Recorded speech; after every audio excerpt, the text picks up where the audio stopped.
elected New York State Attorney General Letitia James has announced a new grant program to help with zombie properties across the state. News Channel 2's Gary Liberatore has that story for us tonight. In 2016, legislation was passed in New York State to put the burden on the lenders to clean up so-called zombie properties across the state. I can tell you as far as who it affects, I was next door to a zombie property for a while. Utica Mayor Robert Palmieri says zombie properties have been a problem since about 2008, as people had gotten approved for a mortgage for a lot more money than they could ultimately afford. So they just walked away from it. The banks would be held there with it, and these lenders were from all over. And so it just became a cluster, not only in the Utica area, but throughout New York State.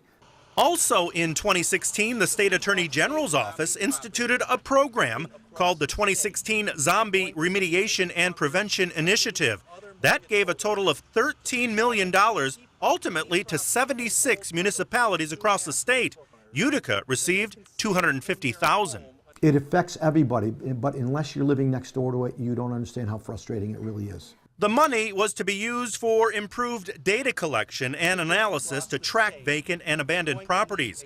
Also to further try and crack down on the lien holders to make them accountable, and finally to create task forces to coordinate code enforcement activities. Our codes department does a great job, but their hands are tied at some point when you physically can't get a hold of a lender that is, and as we talked about, California or Texas.